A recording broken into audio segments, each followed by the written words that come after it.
my channel. My name is Miranda and I'm Mrs. Thinking of a Master Plan. And I'm here with a relationship plan with me and my big happy planner. Now, I'm using this relationship as a outlet to improve my relationship with my husband right now. But this is advice that you can apply to any relationship, whether it's romantic or platonic. Before we jump into the meat and potatoes of this video, I wanted to remind you of a few things. If you enjoyed the video, give me the thumbs up. Secondly, I would like for you to tell me what you feel are some barriers to communicate or some things that cause a failure to communicate. And last but not least, if you've not had the opportunity to join the channel or subscribe to the channel, I would love to have you as a member of Team Bella. Team Bella is just what I call my subscribers because I always say, ciao Bella, okay? So hashtag Team Bella. So just hit the subscribe button below along with that notification bell, and just like that, you're part of hashtag Team Bella. Okay, so last week you guys got to meet and talk with Mr. Master Plan if you hadn't met him before. That guy's a trip. He is absolutely hilarious. But we had a great anniversary and I wanted to continue with my love planner, right? So let me tell you some things that I'm putting in my love planner. Let's keep it 100% real. I mean, because I feel like there's nothing else to be with Team Bella. We're all adults here. Okay, Mr. Master Plan likes to lie about planning after dark, if you know what I mean. Planning after dark? Okay. Yes, he likes to lie about that. I track that in this relationship planner. Because when he lies that he hadn't had no planning after dark, I flip right back through and say, hold up. All right. Here's when it was. So I'm using it for that. I'm journaling on maybe something good that he made me feel that day, or maybe we have moments, and we were both spoke very candidly about not liking each other, loving each other, but not liking each other. So we both spoke about that, and I also journal about how if we had a disagreement and things like that, I also document how that made me feel, or if he did something special or nice for me, how I felt in that moment. So I'm not losing those. But I wanted to take this love challenge just a little bit further. I really wanted to start to dissect what makes a good friend. Okay? How do you have a successful relationship? What is one of the top reasons people break up, stop being friends? And you know what? Communication is right up there with, if you're married, finances are like one of the number one reasons why people get divorced. So I figured, because me and Mr. Master Plan, we have our moments when we fail to communicate. Okay. And so I'm just sharing with you what I'm doing. And by no means am I a relationship expert, because I've had many failed relationships. Okay. Friendships and relationships. Let's keep it real. All right. So with that being said, I wanted to dissect it, break it down, and put it back together. So because communication is a vital part of any relationship, whether it's platonic or romantic. Okay.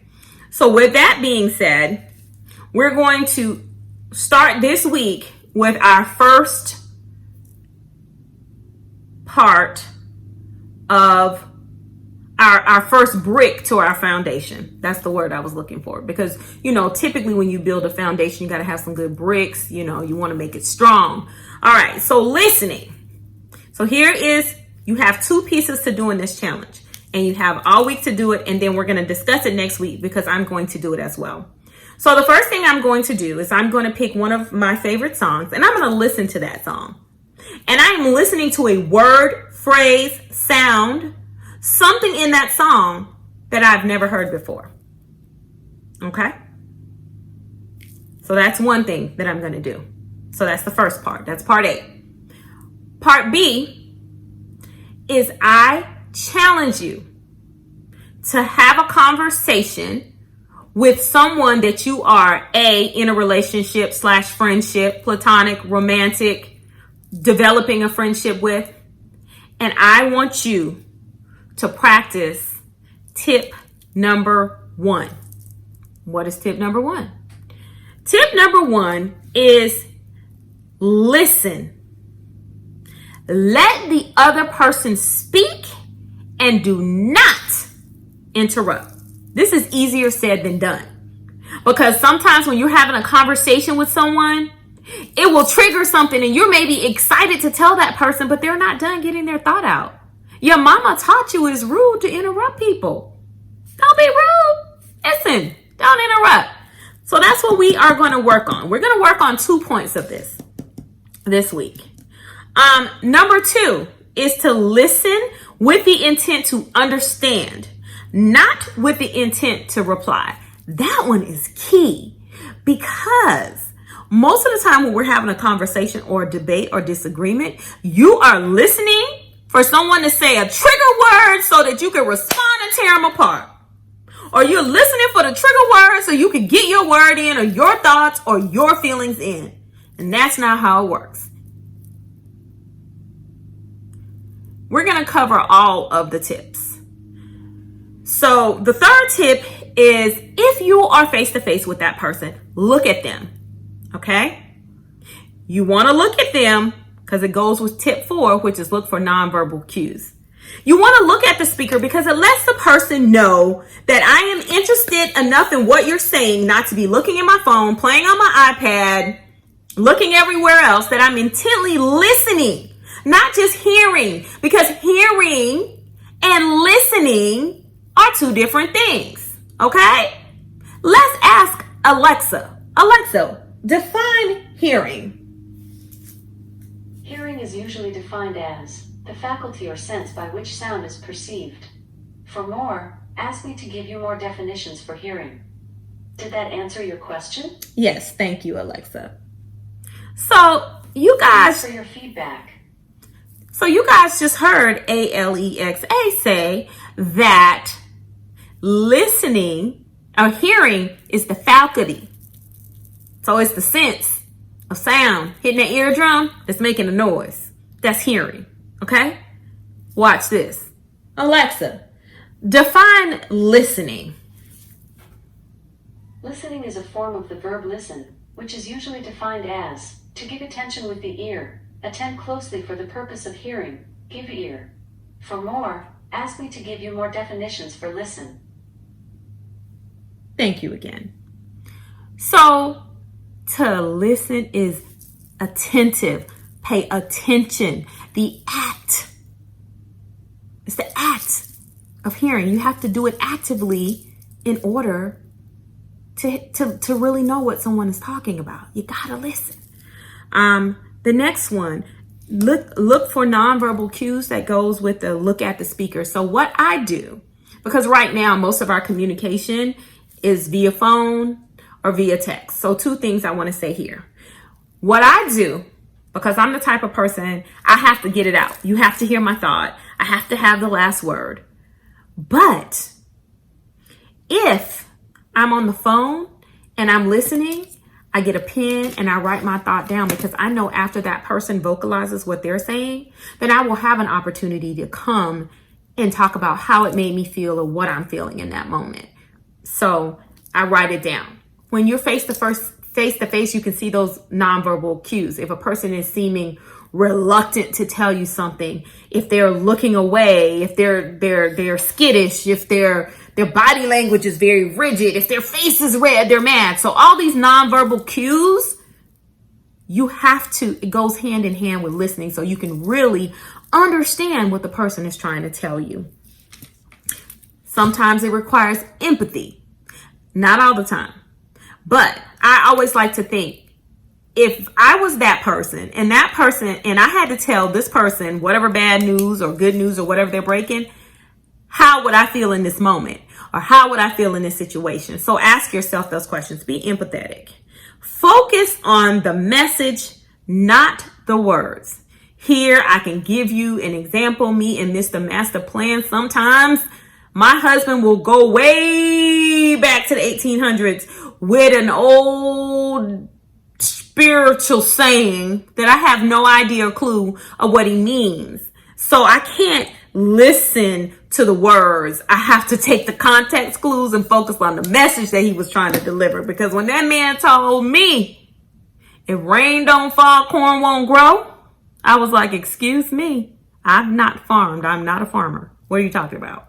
But I had to look at the bigger context. It's like, you know what? It's okay. We had a disagreement and that's going to happen, but that's what makes a relationship grow. So I had to look for that message in that is rain don't fall, corn won't grow. Okay. And then always be careful not to jump to conclusions or assumptions. Listen intently. And then we're going to talk next week about what to do because it's natural to jump to conclusions.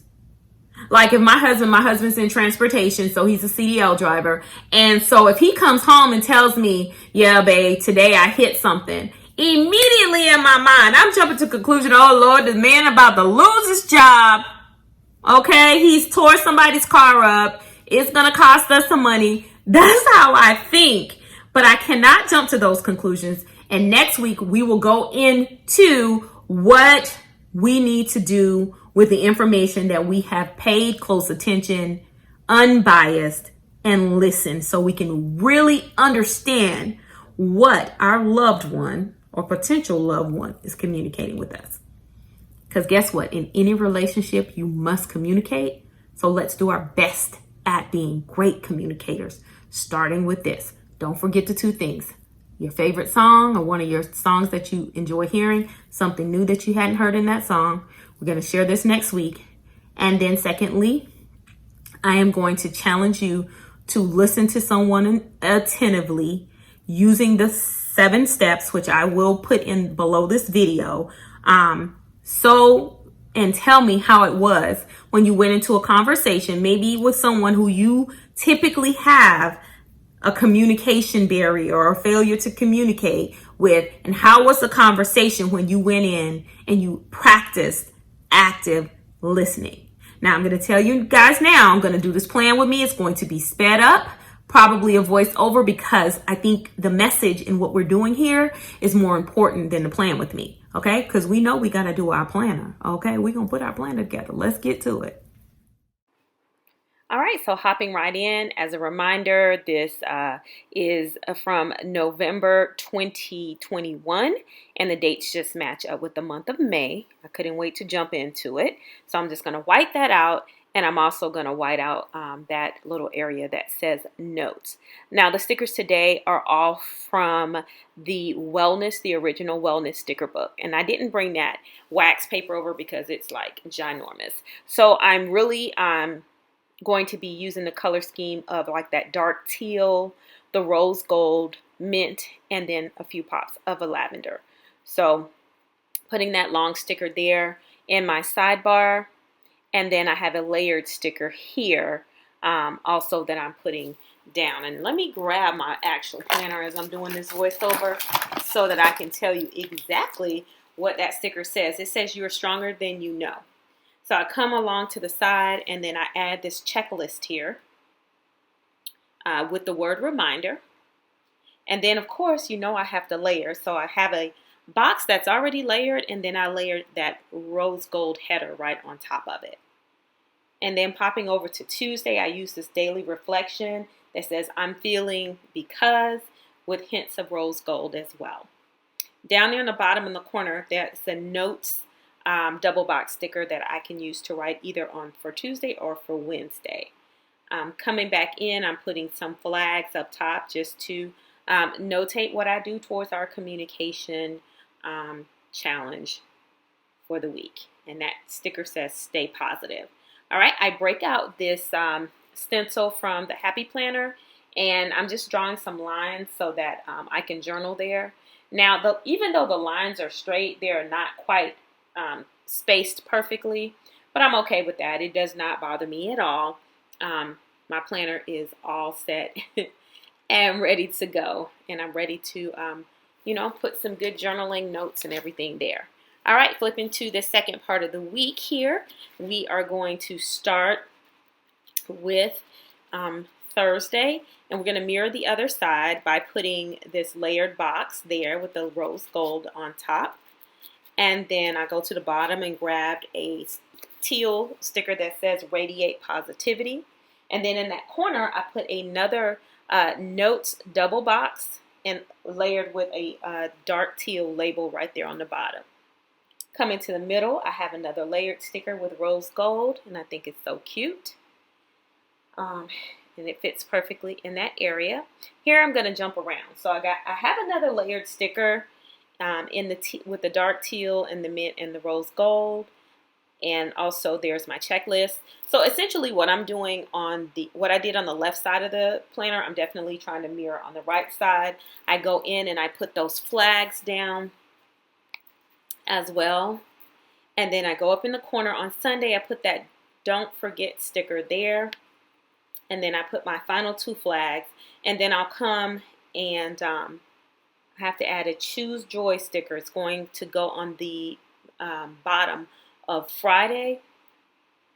And then I'll grab my stencil and then I will just put some lines there for journaling. And then I'll pop up to Sunday and I'll do the same exact thing. Once again, not spaced out quite perfectly, but it doesn't look terrible, so it doesn't bother me. So here's me putting it down on Sunday, and that is actually the plan with me portion of the video. So let's look at that. I am loving it. I think it is so cute, and it certainly serves our purpose. So I am all set up for the week of the 1st through the 7th in my relationship planner, ready to have my ears open in hopes of becoming a better listener to build the foundation for my communication skills. If you're looking for the 7 pillars that we spoke of about listening and communication, just look below the video. I will include it in the description. Other than that, I hope you join me on this journey to becoming better communicators. All right. Well, I will see you soon. Don't forget the 3 things: like, comment, and subscribe. Ciao, Bella.